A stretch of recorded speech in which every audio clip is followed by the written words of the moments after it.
Pangdam 9 Udayana Maijen Pik Budiyakto mendatangi rumah Prada Luki Namo, saudara. Tangis histeris Ibunda Prada Luki pecah saat Pangdam 9 Udayana tiba di kediamannya.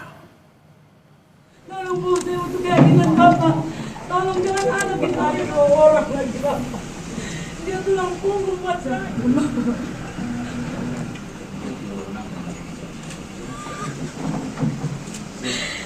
Saya ulang tahun bulan depan.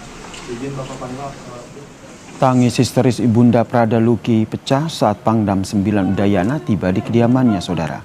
Pangdam Udayana 9 Budiyakto bersama dengan Dadempom Udayana tiba di rumah Prada Luki Namo di Asrama Tentara Kuanino, Kupang pada Senin siang. Keluarga mendesak agar kasus kematian Prada Luki Namo dapat terungkap hingga tuntas. Tolong Bu, saya butuh keadilan Bapak. Tolong jangan anak kita ada 2 orang lagi Bapak. Dia tulang punggung buat saya.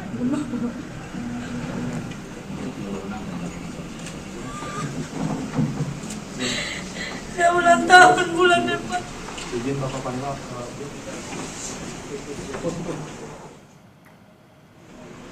Berdasarkan penyelidikan dari tim investigasi, jumlah tersangka kasus kematian Prada Luki Namo kini bertambah menjadi 20 anggota TNI. Satu di antaranya merupakan seorang perwira TNI. Atas kasus dugaan penganiayaan yang menewaskan Prada Luki, TNI akan memproses kasus ini secara transparan dan mengedepankan keadilan bagi Prada Luki Namo.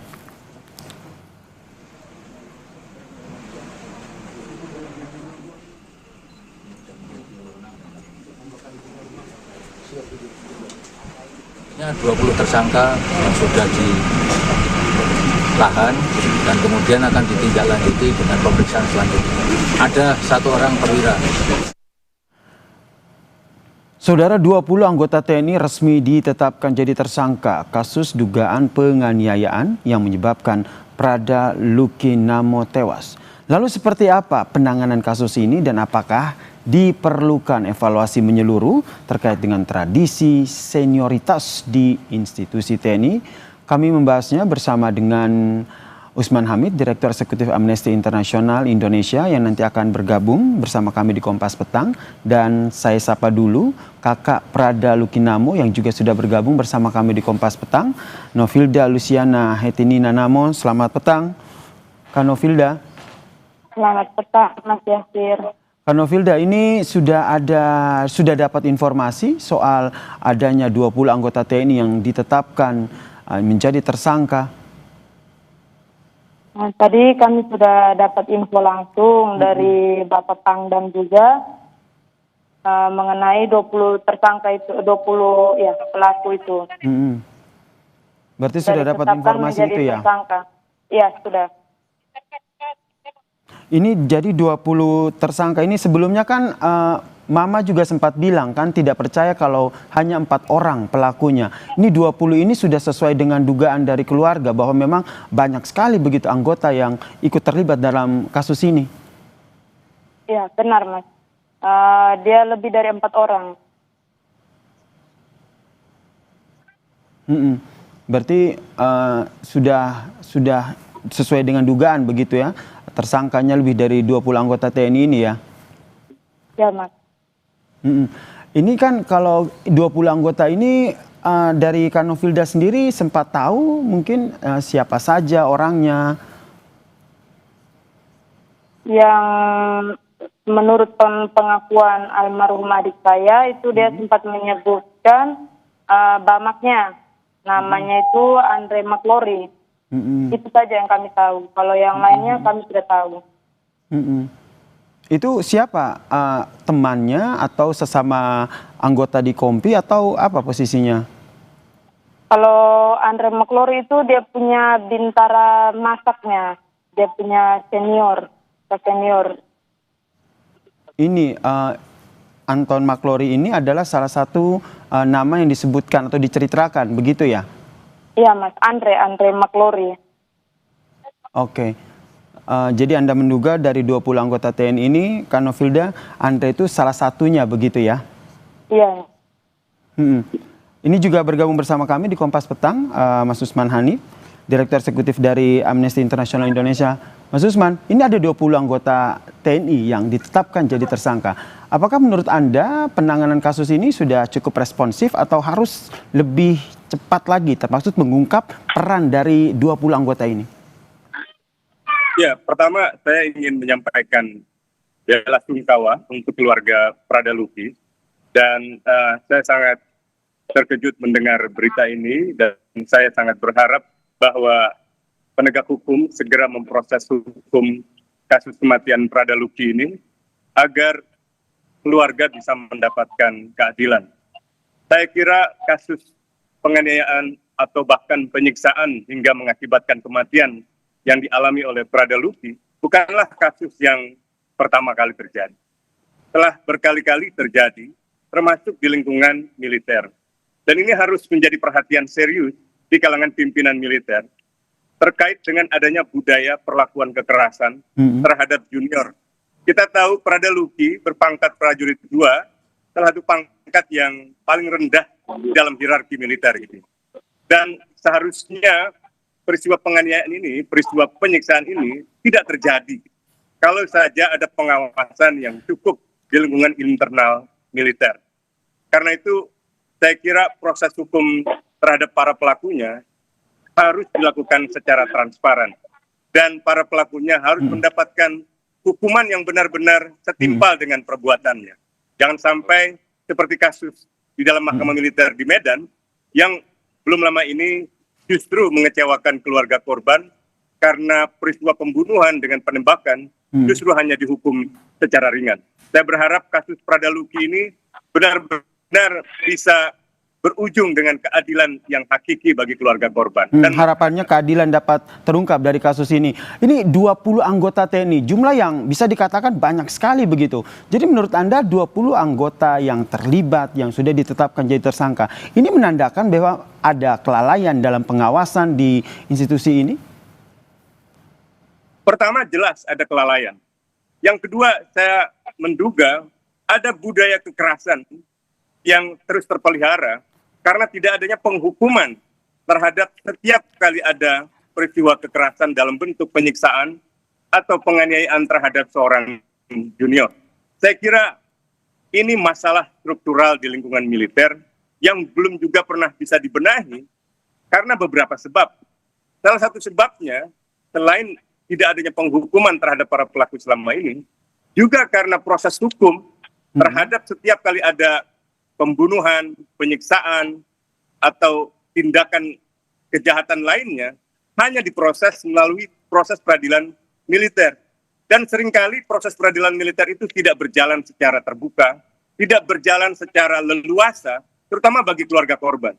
Dalam kasus vonis di mahkamah militer di Medan saja, keberatan keluarga korban disikapi dengan cara yang berlebihan, diusir, dikeluarkan, bahkan dikabarkan mendapatkan kekerasan.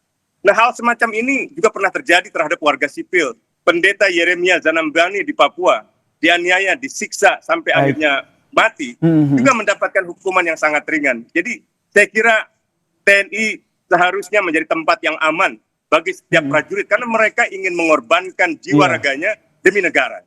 Nyatanya tidak menjadi tempat yang aman ya untuk Prada Luki Namo begitu yang menjadi korban tewas akibat penganiayaan ini. Saya ke Kanofilda. Kanofilda, dengan adanya 20 orang yang sudah ditetapkan sebagai tersangka, harapan dari keluarga penanganan kasus ini akan seperti apa kelanjutannya?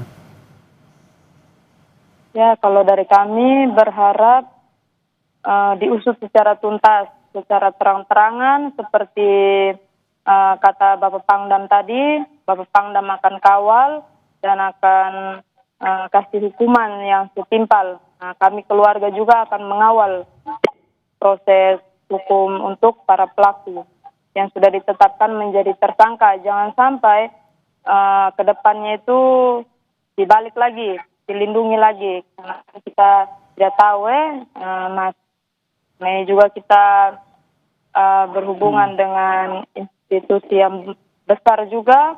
Jadi ya saya berharap pihak TNI bisa memproses secara terang-terangan karena ini menyangkut nyawa. Mungkin yang lain bisa diam, tetapi saya punya mama terutama kami tidak bisa diam. Baik. demi saya punya adik punya keadilan. Terus menyuarakan keadilan untuk almarhum adik begitu ya. Tadi Ya. yang menarik yang disampaikan oleh Mas Usman begitu, tidak hanya kelalaian, tapi apakah ini juga berkaitan dengan tradisi senioritas yang masih kental di tubuh TNI, Mas Usman? Tapi jangan dijawab dulu ya Mas Usman ya. Kita akan lanjutkan perbincangan kami ini saudara usai jeda. Tetaplah bersama kami di Kompas Petang.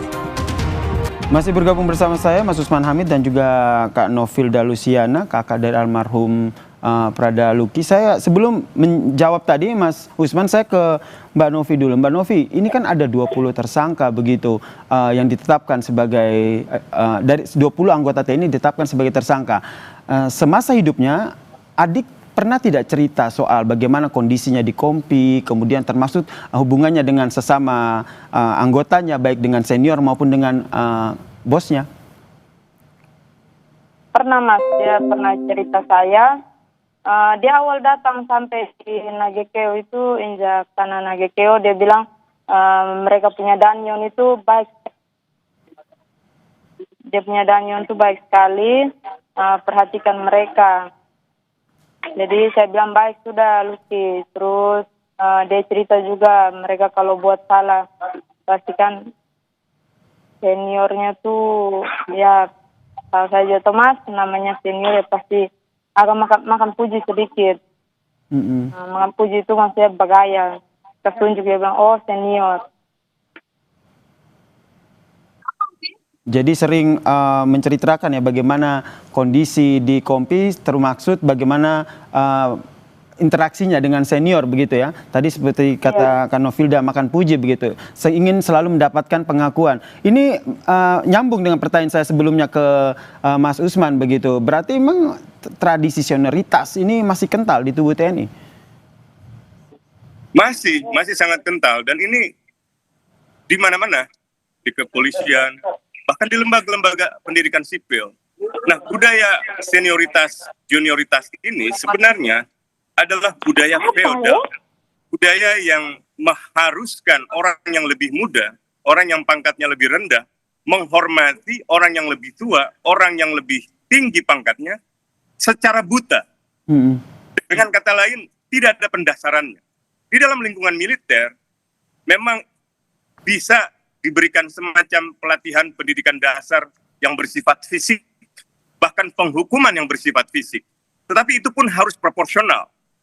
Tetapi pendidikan fisik semacam itu di militer pun tidak membenarkan tindakan-tindakan penganiayaan semacam ini. Apalagi ini bukan lagi penyiksaan biasa.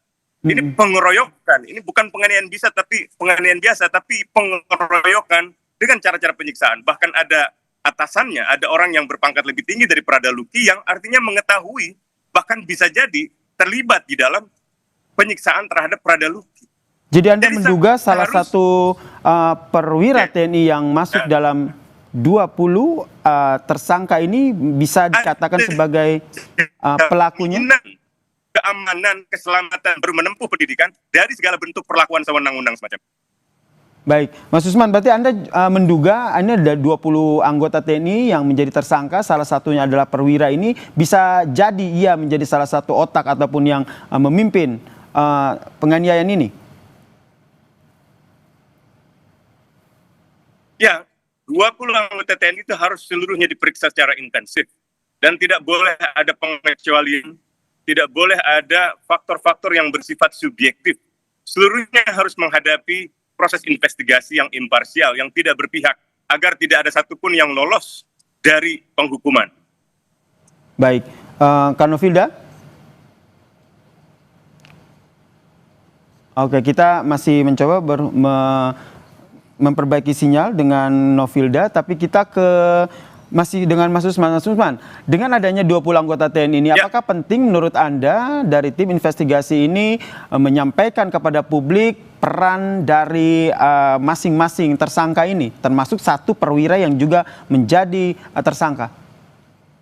Perlu sekali sebagai bentuk keterbukaan dari proses pengusutan ini, sehingga orang tidak mereka-reka apa yang sesungguhnya terjadi. Yang kedua juga supaya tidak ada usaha untuk menghilangkan bukti, tidak ada usaha untuk melakukan semacam penghalangan terhadap proses hukum yang sekarang ini sedang berjalan. Dan sebaiknya proses penyelidikan internal militer itu dilakukan bersama dengan lembaga eksternal, setidaknya lembaga seperti Komnas HAM misalnya, untuk memastikan bahwa proses hukum ini berjalan dengan cara-cara yang objektif, untuk memastikan bahwa hasil akhir dari proses pengusutan ini benar-benar memberikan keadilan pada keluarga Prada Luki. Kemudian pembinaan prajurit ini apakah juga perlu dievaluasi? Mas Usman?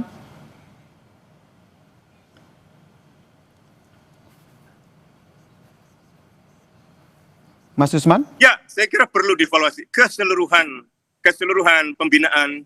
Halo, saya kira perlu sebuah evaluasi yang menyeluruh terhadap sistem pembinaan di lingkungan militer, terutama kepada mereka yang misalnya mendapatkan masalah-masalah di tingkat bawah. Harus ada mekanisme pengaduan, mekanisme penyampaian pelaporan keluhan dari setiap prajurit dengan jaminan perlindungan keamanan seperti halnya jaminan perlindungan saksi dan korban. Jadi saya kira ini harus jadi perhatian dari pimpinan TNI, Panglima TNI Pak Agus Subianto untuk melakukan evaluasi menyeluruh dan melakukan pembenahan agar memastikan setiap anggota TNI, terutama yang berpangkat rendah, berpangkat di tingkat bawah, mendapatkan ruang yang aman di dalam mengikuti pendidikan, pelatihan, atau pembinaan secara umum. Pembinaan prajurit yang perlu dievaluasi tadi menurut Anda. Terakhir Pak Usman, bagaimana akhirnya Anda melihat muara dari kasus ini? Saya khawatir kasus ini hanya akan berakhir dengan kasus-kasus yang sebelumnya, seperti yang paling terbaru di Medan, misalnya Mahkamah Militer memvonis untuk sebuah peristiwa pembunuhan dengan penembakan hanya dengan hukuman 2,5 tahun.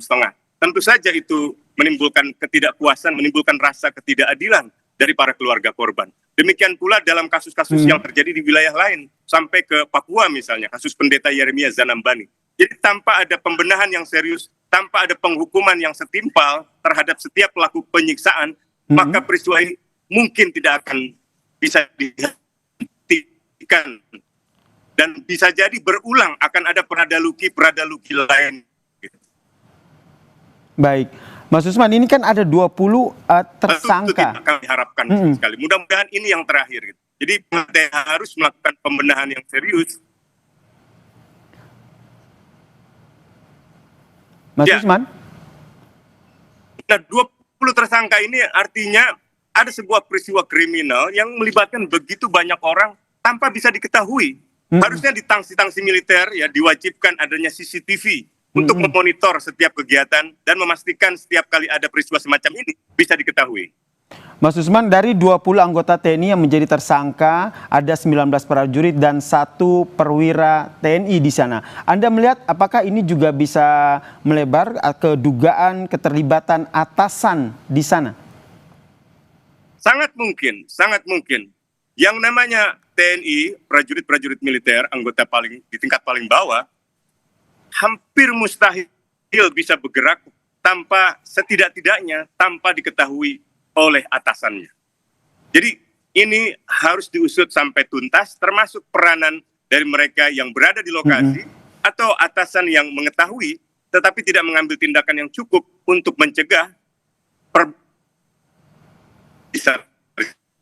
Berarti menurut Anda tidak menutup kemungkinan jumlah tersangka tidak hanya 20 anggota ini ya?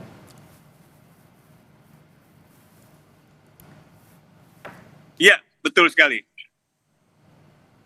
Bagaimana akhirnya nanti tim investigasi ini akan menelusuri siapa-siapa saja yang terlibat, termasuk mereka yang melakukan pembiaran, melakukan yang terduga lalai, sehingga akhirnya terjadi penganiayaan. Karena ini 20 anggota loh yang terlibat. Betul sekali. Nah, pertama memang kalau dilihat sebagai sebuah kejahatan pidana bisa diperiksa berdasarkan pasal menyuruh lakukan atau misalnya ikut serta melakukan atau membujuk melakukan dan seterusnya. Yang kedua, kalau ini mau diletakkan dalam lensa hak asasi manusia, maka harus ada pemeriksaan berdasarkan jenjang struktur komando atau jenjang man responsibility atau tanggung jawab komando. Tanggung jawab komando itu bisa dilihat dari pertama, kalau ada atasan yang memerintahkan, itu harus mendapatkan hukuman pidana yang lebih berat bahkan. Yang kedua, kalau ada atasan yang mengetahui, tapi tidak mengambil tindakan pencegahan. Yang ketiga, ada atasan yang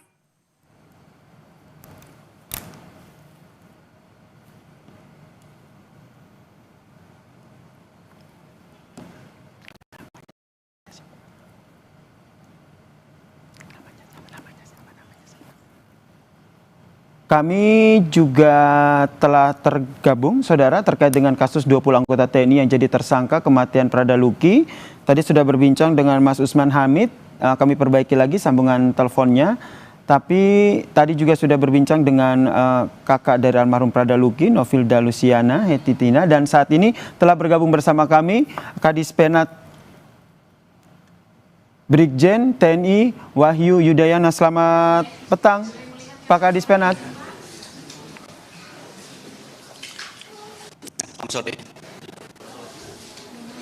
Pak Kadis Penat. Ya, silakan. Dengan Yasir Nenek Ahmad di sini, Pak Kadis Penat. Pertama ingin konfirmasi, betul ya sudah ada 20 anggota TNI yang jadi tersangka kematian Prada Luki. Pertanyaannya, satu perwira dari 20 tersangka ini apa perannya? Baik, seperti yang sudah saya sampaikan kepada rekan-rekan media, bahwa yang awal itu sudah ada 4 tersangka yang sudah ditahan dan dilaksanakan pemeriksaan sebagai tersangka untuk yang bersangkutan. Lalu ada sekitar 16 personil yang diperiksa lanjutan, dan pada hari ini 16 personil ini juga sudah ditetapkan sebagai tersangka. Sehingga sekarang 16 personil ini bergabung dengan 4 personil yang sudah lebih dulu dinyatakan sebagai tersangka untuk dilanjutkan pemeriksaan kepada yang bersangkutan sebagai tersangka, termasuk yang ditanyakan tadi, apa keterlibatannya. Nanti saat pemeriksaan sebagai tersangka itu akan diketahui masing-masing peran dan keterlibatannya apa, porsinya apa yang dilaksanakan tiap-tiap personil itu. Ya, nanti akan kita sampaikan hasil pemeriksaan untuk orang per orang masing-masing dari para tersangka ini. Demikian. Baik, tapi bisa diinformasikankah satu perwira ini pangkatnya apa dan apakah dia juga memiliki peran, memberikan pengaruh ataupun mengarahkan? Karena kalau kita lihat ini 19 prajurit berarti kan yang ikut terlibat dalam penganiayaan ini. Baik. Seperti yang saya sampaikan bahwa setiap orang tentu punya peran dan porsi. Untuk perwira di organisasi kita, TNI Angkatan Darat itu setiap unit satuan tentu ada penanggung jawab, ada komandan. Ya, pada leveling tertentu, regu, plafon, kompi. Dan tentu nanti akan diketahui saat pemeriksaan sudah selesai, perannya apakah berkaitan dengan pengawasan pengendalian, ataukah berkaitan dengan kegiatan perizinan, ataukah berkaitan dengan hal-hal yang lain. Ya, sekali lagi itu masih dalam proses pemeriksaan yang nantinya akan bisa diketahui peran dan porsi masing-masing. Masih didalami terkait dengan peran masing-masing tersangka ini. Apakah ada kemungkinan adanya tersangka lain ataupun anggota TNI lain yang terlibat? Semua tidak menutup kemungkinan. Artinya nanti pemeriksaan lanjutan itu akan dilaksanakan untuk para tersangka ini. Apakah nanti akan mengembang kepada informasi baru, nanti mengembang kepada peran yang semakin jelas orang per orang, atau bahkan mengembang kepada personil yang lainnya. Itu semua sekali lagi saya sampaikan tidak menutup kemungkinan. Tapi sekali lagi itu nanti akan saya dapatkan dari hasil pemeriksaan para tersangka yang sudah disampaikan tadi ya. Baik, terakhir singkat saja, peran dari masing-masing tersangka ini nanti akan disampaikan juga ke publik? Ya, pasti.